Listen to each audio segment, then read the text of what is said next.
9 unbelievable facts about general retired Pervez Musharraf. साबिक general Pervez Musharraf के 9 नाकाबिले यकीन हकाइक। दोस्तों, पाकिस्तान के साबिक सदर और साबिक army chief general Pervez Musharraf Pakistani तारीख के वो वाहिद मिलिट्री डिक्टेटर हैं जिन्होंने 2 बार मुल्क के आइन को मुअत्तल किया और इन पर 2 बार जानलेवा हमला भी हुआ, लेकिन ये दोनों ही बार अपनी मॉडर्न बुलेट प्रूफ और बम प्रूफ जदीद गाड़ियों में लगे जैमर्स की वजह से बाल बाल बच गए। और ये पाकिस्तानी तारीख में पहले मिलिट्री डिक्टेटर थे जिन्होंने प्राइवेट मीडिया चैनल्स जैसे अजाब को पूरी कौम पर मुसल्लत भी किया और ये वाहिद पाकिस्तानी डिक्टेटर थे जिनको अदालत ने फांसी की सजा भी सुनाई। लेकिन क्या आप जानते हैं कि नवाज शरीफ की हुकूमत को चलता करने वाले और एक डील के जरिए सऊदी अरब भेजने वाले जनरल परवेज मुशर्रफ खुद एक दफा कोर्ट मार्शल होने से बड़ी मुश्किल ही बचे थे और फिर ये तरक्की करते करते 4 स्टार जनरल भी बन गए। लेकिन वो क्या वजह थी जिसकी वजह से इनका आर्मी में कोर्ट मार्शल होने वाला था? परवेज मुशर्रफ ने आसिफ अली जरदारी के हवाले से ऐसा क्या इंकशाफ किया जिसने पाकिस्तानी मीडिया में हलचल मचा दी? 2002 में मुशर्रफ ने इस वक्त के एयर चीफ को ऐसा क्या हुक्म दिया था जिसने भारतीय फौज के पसीने छुड़वा दिए? और पाकिस्तान में मुशर्रफ के कितने घर मौजूद हैं? दुबई और लंदन में मौजूद फ्लैट्स इन्होंने कैसे हासिल किए हैं? और आज की नाकाबिले यकीन फैक्ट से भरपूर इस वीडियो में हम आपको इन सब बातों का जवाब देने वाले हैं। और अगर आपको टॉक शॉक चैनल की ये इन्फॉर्मेटिव वीडियोस पसंद आ रही हैं तो अभी सब्सक्राइब के बटन को दबाकर और घंटी के आइकॉन को क्लिक करके ऑल पे क्लिक करें और टॉक शॉक की फैमिली का हिस्सा जरूर बन जाएं। फैक्ट नंबर 1, दोस्तों, परवेज मुशर्रफ का ताल्लुक एक सादा से घराने से था और ये 11 अगस्त 1943 को पुरानी दिल्ली के इलाके मोहल्ला कच्चा सादुल्ला में पैदा हुए थे और जिस जगह इनकी रिहाइश थी इसे नहर वाली हवेली कहकर पुकारा जाता था। इनके वालिद सैयद मुशर्रफुद्दीन पाकिस्तान के फॉरेन अफेयर्स के सेक्रेटरी थे, जबकि वालिदा बेगम जरीन मुशर्रफ एक पढ़ी लिखी घरेलू खातून थी। सैयद परवेज मुशर्रफ अपने 3 भाइयों में दूसरे नंबर पे थे और इनकी वालिदा बचपन से ही प्यार से इनको पिल्लू के नाम से पुकारती थी। आपको ज्यादा हैरत ये बात जानकर होगी कि दिल्ली में ये सर सैयद अहमद खान के हमसाए थे और इनके वालिद अलीगढ़ मुस्लिम यूनिवर्सिटी के ग्रेजुएट भी थे और इनकी तालीमी काबिलियत की वजह से ही हुकूमत पाकिस्तान में यही आला ओहदों पर खिदमत सर अंजाम देते रहे। जब परवेज मुशर्रफ सिर्फ 4 साल के थे तो इनका खानदान पाकिस्तान बनने से चंद महीने पहले ही हिजरत करके कराची आ बसा था और फिर ये अपने वालिद के साथ तुर्की के कैपिटल अंकारा में 7 साल रहे और इन्होंने तुर्क जुबान भी बोलनी सीख ली। लेकिन फिर ये पाकिस्तान वापिस आए और लाहौर के FC कॉलेज से इन्होंने मैथमेटिक्स यानी कि रियाजी में इंटरमीडिएट का इम्तिहान पास किया और इसके बाद 1961 में काकुल में मौजूद पाकिस्तान मिलिट्री एकेडमी में कैडेट भर्ती हुए और 1964 में सेकंड लेफ्टिनेंट के तौर पर अपने कैरियर का आगाज किया। फैक्ट नंबर 2, दोस्तों, आर्मी में भर्ती होने के 1 साल बाद ही 1965 में परवेज मुशर्रफ का अनऑथोराइज्ड लीव यानी कि बिना बताए छुट्टी पर जाने की वजह से कोर्ट मार्शल होने वाला था। लेकिन इसी दौरान पाक भारत जंग छिड़ गई और इनको फ्रंट लाइन पर जंग के लिए भेज दिया गया। लाहौर और सियालकोट के महाज पर जंग में परवेज मुशर्रफ ने इंतहाई बहादुरी से दुश्मन का मुकाबला किया और ये गोलाबारी में भी अपनी जगह पर साबित कदम रहे और 1 इंच भी पीछे नहीं हटे। इनकी इस जुर्रतमंदी और दिलेरी की वजह से ही इनको इम्तियाजी सनद से भी नवाजा गया और इस जंग के खात्मे के बाद परवेज मुशर्रफ ने SSG कमांडोज के ग्रुप को ज्वाइन कर लिया, जहां पर ये 6 साल कमांडो की खिदमत भी सर अंजाम देते रहे। ये अपनी काबिलियत की वजह से तरक्की करते गए और आपको ये बात जानकर शदीद हैरत होगी कि परवेज मुशर्रफ को 4 स्टार जनरल के रैंक पर प्रमोशन मोहतरमा बेनजीर भुट्टो ने दिया था और साबिक वजीर आजम नवाज शरीफ ने 3 सबसे सीनियर आर्मी ऑफिसर्स को छोड़कर चौथे नंबर पर मौजूद जनरल परवेज मुशर्रफ को पाकिस्तानी फौज का सिपा सलार मुकर्रर कर दिया था। फैक्ट नंबर 3, दोस्तों, 7 अक्टूबर 1998 को आर्मी चीफ बनने वाले परवेज मुशर्रफ और साबिक वजीर आजम नवाज शरीफ में इख्तलाफात कारगिल वॉर की वजह से सामना आना शुरू हो गए थे, क्योंकि परवेज मुशर्रफ के मुताबिक इस महाज पर भारत की गर्दन इन्होंने दबोच ली थी। लेकिन नवाज शरीफ ने अमेरिका जाकर गैर महफूज तरीके से फौजियों को वापस बुलाने का हुक्म दिया था, जिसकी वजह से बहुत से जवानों की शहादतें हुई। इसके बाद जब जनरल परवेज मुशर्रफ श्रीलंका के शहर कोलंबो के ऑफिशियल विजिट से वापस आ रहे थे तो इनका जहाज पाकिस्तानी हदूद में था ही, तो नवाज शरीफ ने इनकी जगह ख्वाजा जियाउद्दीन को आर्मी चीफ बना दिया और परवेज मुशर्रफ के तैयारे को लैंडिंग करने की इजाजत ना दी और पायलट को भारत में लैंडिंग का हुक्म दिया। तो इससे हालात मजीद बिगड़ गए। पायलट ने बहुत मुश्किल से जहाज को कराची एयरपोर्ट लैंड किया और इसके साथ ही कराची के कोर कमांडर ने इनका आर्मी चीफ जैसा इस्तकबाल भी किया और फिर तमाम कोर कमांडर्स और ग्राउंड फोर्सेस की मदद से नवाज शरीफ की हुकूमत का तख्ता उलट दिया गया और इनको गिरफ्तार करके अडियाला जेल भिजवा दिया गया। 12 अक्टूबर 1999 को आयन मुअत्तल करते हुए मार्शल्ला नाफिज कर दिया गया और मुल्क के चीफ एग्जीक्यूटिव परवेज मुशर्रफ बन गए। तैयारा अगवा केस में नवाज शरीफ के खिलाफ मुकदमा चलाकर इन्हें सजा देने से पहले ही सऊदिया के किंग फाहद से जाती मरासिम होने की वजह से नवाज शरीफ और इनके खानदान ने एक डील के जरिए 10 साल तक जिला वतनी में गुजारने का अहद किया और अहलो अयाल समेत मुल्क छोड़कर चले गए। इसके बाद परवेज मुशर्रफ ने अवामी रेफरेंडम के जरिए खुद को वर्दी में सदर मुंतखब कराया और अपना इक्तदार मज़ीद मुस्तहकम किया, जो कि 18 अगस्त 2008 को खत्म हुआ।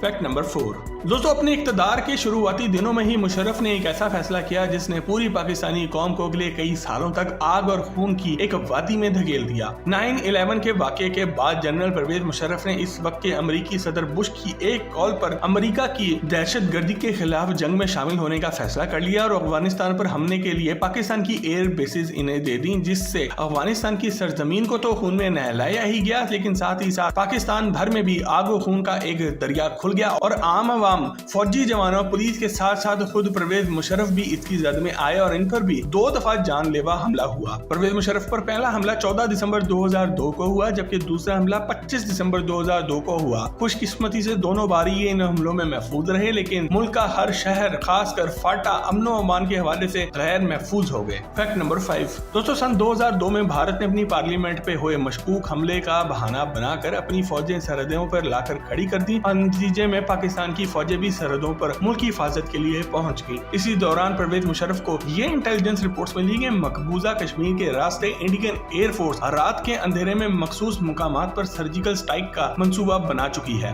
इस पर जनरल परवेज मुशर्रफ ने इस वक्त के PAF यानी कि पाकिस्तान एयरफोर्स के army air chief Musharraf Mir को हुक्म दिया कि फौरी तौर पर इंडिया के खास टारगेट्स को सिलेक्ट करो और स्ट्राइक करो और सुबह दोबारा घुसकर मारना। एयर चीफ ने मंसूबा बनाकर पेश किया तो मुशर्रफ ने इंडियन हाई कमांड से राब्ता किया और कहा कि हमें तुम्हारे मंसूबे का इल्म है और अगर ऐसा किया तो तुम्हारे साथ जो होगा वो पूरी दुनिया देखेगी। इस पैगाम ने भारतीय हाई कमांड के पसीने छुड़ा दिए और दोबारा इनको ऐसा करने की जरूरत नहीं हुई और फिर कुछ ही अरसे बाद इन्होंने अपनी फौजें भी वापस बुला ली। याद रखें, ये वो दौर था जब भारत का डिफेंस मिनिस्टर यानी कि वजीर दिफा नरेंद्र मोदी था और इसने फौजें बॉर्डर तक बुलाकर और कई महीने एक्सरसाइजेस कराकर भारतीय कौम का बिलियंस ऑफ डॉलर्स जाया करा दिया था। फैक्ट नंबर 6 दोस्तों, परवेज मुशर्रफ के आखिरी साल में मोहतरमा बेनजीर भुट्टो की जिस तरह प्लानिंग के साथ मारा गया, इनके इक्तदार को इसने और भी ज्यादा कमजोर कर दिया और इन पर मोहतरमा के कत्ल का इल्जाम भी लगता रहा, लेकिन इन्होंने फौरन ही मीडिया पर आकर एक दबंग किस्म की प्रेस कॉन्फ्रेंस की और तमाम सवालात के जवाब देकर सबको चुप करवा दिया। अपने इक्तदार के खात्मे के कई सालों बाद एक इंटरव्यू के दौरान इन्होंने इंकशाफ किया कि बेनजीर भुट्टो को आसिफ अली जरदारी ने एक साजिश के तहत कत्ल करवाया था और ये भी इंकशाफ किया कि मोहतरमा के भाई मुर्तजा भुट्टो को भी कत्ल करवाने वाला आसिफ अली जरदारी ही था, क्योंकि दोनों में शदीद नफरत पाई जाती थी। इस कदर नफरत के मुर्तजा भुट्टो ने अपने बाथरूम में पेशाब करने वाली जगह पर जरदारी की तस्वीरें लगा रखी थी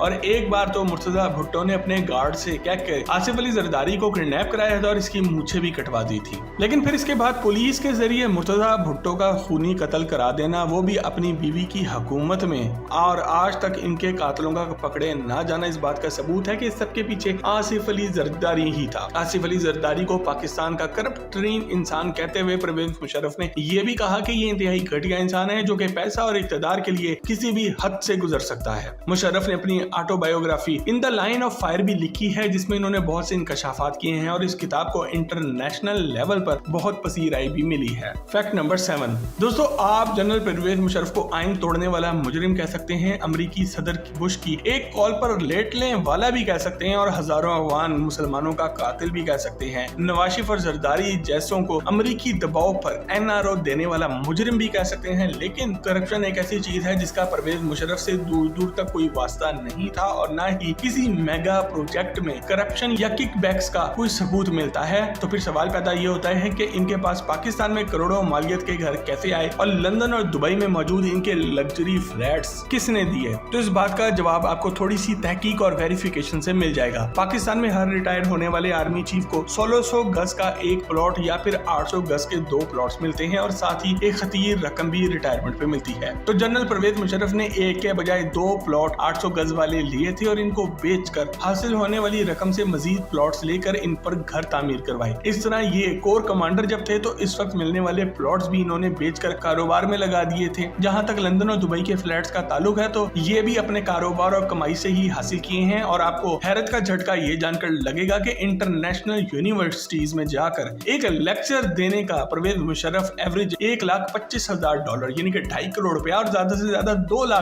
यानी कि 4 करोड़ रुपए से भी ज्यादा कमा लेते थे और इन्हीं पैसों से ये अपना कारोबार भी करते रहे और अपनी प्रॉपर्टीज भी बनाते रहे। और ये सब परवेज मुशर्रफ ने अपनी सियासी जमात ऑल पाकिस्तान मुस्लिम लीग बनाते वक्त इलेक्शन कमीशन में डिक्लेयर भी कर दिया था और इनकी आज तक की कोई खुफिया प्रॉपर्टी या फिर कोई ऑफशोर अकाउंट्स सामने नहीं आ सके। फैक्ट नंबर 8 दोस्तों, परवेज मुशर्रफ ने उर्दू स्पीकिंग फैमिली की एक पढ़ी लिखी खातून सहबा मुशर्रफ से शादी की, जिनसे इनके 2 बच्चे बिलाल मुशर्रफ और आयला मुशर्रफ पैदा हुए। इनका बेटा बिलाल मुशर्रफ दुबई में कंस्ट्रक्शन का बहुत बड़ा बिजनेस भी कर रहा है और अमेरिका की आईटी के सेंटर सिलिकॉन वैली में कारपोरेट लेवल पे भी काम कर रहा है। कि इनकी बेटी आयला मलिक फिल्म डायरेक्टर आसिम रजा की बीवी हैं। और आपको ज्यादा हैरत का झटका ये जानकर लगेगा कि परवेज मुशर्रफ की नवासी मरियम रजा ने प्यार द मीटर सॉन्ग में मॉडलिंग करके शोबिज इंडस्ट्री में कदम रख दिया है। एक और हैरान कर देने वाली हकीकत जो बहुत ही कम लोग जानते हैं वो ये है कि भारत के मशहूर फिल्म डायरेक्टर और प्रोड्यूसर जावेद अख्तर के साथ भी इनकी रिश्तेदारी है और ये जावेद अख्तर के एक तरह से बहनोई लगते हैं। फैक्ट नंबर 9 दोस्तों, पाकिस्तान पर 9 साल पूरे हुक्मरानी करने वाले परवेज मुशर्रफ दुनिया की अदालतों से तो हर तरह के जुर्म की सजा पाने से बच चुके हैं, लेकिन ये कुदरत के अंजाम से नहीं बच सके। परवेज मुशर्रफ एमेलोइडोसिस नामी एक बीमारी का शिकार हैं, जिसके मरीज पूरी दुनिया में सिर्फ 25 अफराद हैं और इस बीमारी का कोई इलाज मौजूद नहीं है। ये बीमारी आहिस्ता आहिस्ता आपको अंदर से खोखला कर देती है और आप चलने फिरने के काबिल भी नहीं रहते और ना ही सोचने समझने की सलाहियत बाकी रहती है। ये दुबई के एक महंगे अस्पताल में जेरे इलाज हैं और डॉक्टर अब हर तरह की उम्मीद खो चुके हैं और बस एक तरह से इनकी मौत का इंतजार कर रहे हैं। इन्होंने अपना आखिरी वक्त पाकिस्तान में गुजारने के लिए हुकूमत पाकिस्तान को दरखास्त भी लिखी थी, जिस पर अभी तक कोई फैसला नहीं हो सका कि इनको आने दिया जाएगा या नहीं, लेकिन आज भी बहुत से लोग इनको हीरो कहते हैं। दोस्तों, आप इन्हें हीरो या विलन में से क्या मुंतखब करेंगे, कमेंट में लिख कर हमें आगाह जरूर करें। और परवेज मुशर्रफ की जिंदगी के बारे में कोई ऐसा फैक्ट जो आपको मालूम हो जो हम नहीं बता सके तो कमेंट सेक्शन में लिख कर हमसे शेयर जरूर करें। मजीद ऐसी ही जबरदस्त वीडियोस के लिए टॉक शॉप के चैनल को भी सब्सक्राइब जरूर करें।